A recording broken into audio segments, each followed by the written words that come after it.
Let's now welcome Professor Christopher Isike, Director of the African Center for the Study of the United States at the University of Pretoria, to further unpack this. Professor, always good to have you on the show. Welcome. So what do you make of these latest developments, and just how hopeful are you in the success of this reconfiguration process between the two nations? Well, thank you for having me, and good afternoon to your viewers.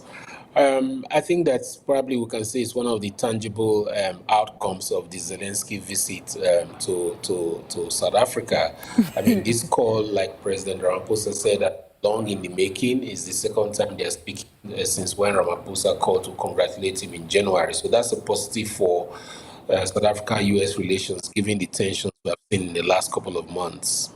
I mean, why the sudden change? And now, Professor, I mean, some speculators have said that it's, of course, due to the recent notable absence of Elon Musk at his side. But, I mean, let's talk at the potential reasons for this move. Could it be the isolation that, of course, now Trump is feeling from his trade wars, perhaps? Yeah, that is more like it, and especially with China, the fact that China is not giving in, one, then two, also the fact that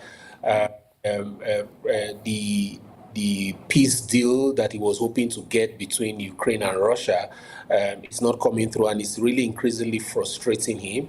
Although he's been in charge of that process, I see he's beginning to realize that this is not something that he can simply do alone. South Africa has always remained a critical factor for the U.S. in trying to resolve this through its membership of BRICS and its closeness to Putin. So appealing to every force of good that can impact on the key players in this conflict is a useful, practical strategy to adopt. But this is more about Trump getting frustrated and looking for other ways out of this. But I mean, you did, in fact, call it, Professor, that should everyone leave Trump alone, he will likely have no choice but to reach out. But looking at the current South African relations with the United States, be it trade or diplomatic, going forward, what lessons should South Africa have learned in terms of dealing with the complexities of such unexpected terrain? Well, one is to be ready, to be, true to its principles, ensure that the principles that guide its foreign policy always align with its foreign policy actions and inactions, as the case may be. I think also the tendency, and this is not just to South Africa, there has been a certain tendency to kind of, if I'll use the word, undermine the United States in ways that they would not necessarily undermine China or Russia. I think the realization that maybe that was because we didn't really pay attention to how much buttering of our bread was coming from the U.S., despite the proclivity towards seeing them as imperialists. So now that some of these aids have gone, we realize how important they have been, no matter how small we think they are.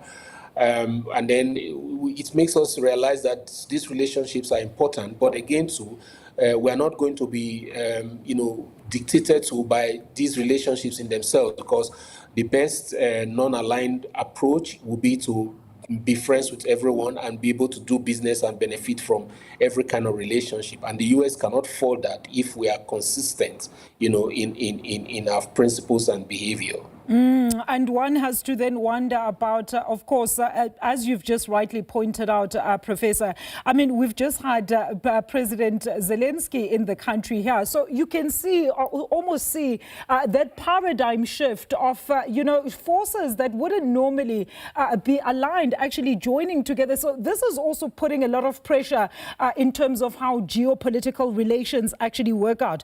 But in terms of the United States, we still do not have pronouncement on the issue around ambassadors. The G20 is now has been brought out as a possibility that, of course, Donald Trump could possibly be attending as South Africa hands back over presidency to the United States. Do you think the appointment of SABC Jonas had anything to do with these? Because as we understand at this stage, and the last time I spoke to you, we still had no diplomatic representative in the United States. States? Look, the U.S. State Department is reorganizing seriously. So this is some of these things that are happening are not necessarily peculiar to South Africa. There are many African countries, for example, where there's been no talk of even an ambassador.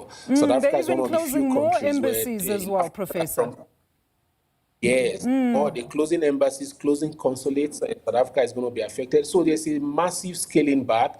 Of course, we know that some of these scaling backs will affect American soft power and damage its reputation and its brand, which has kept it as world leader for over 70 years. But we must wait for them, like I said before, to take action on these points.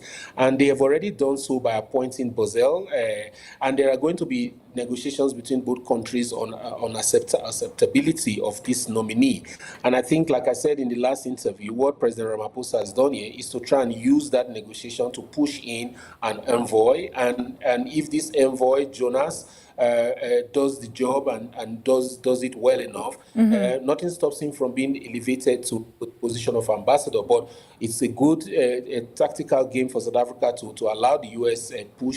show its hand, and then use that as a bargaining chip to also show itself and what it wants to achieve. I don't even want to entertain some of the names or possibilities that have been thrown around in South Africa for the possible replacement in terms of ambassador. Professor, thank you so much, as always, for your input. As always, enlightening input there with Professor Christopher Isike. He's the director of the African Center for the Study of the United States at the University of Pretoria, also weighing in there on the possibility of renewed hope of mending ties, relationships between South Africa and the United States.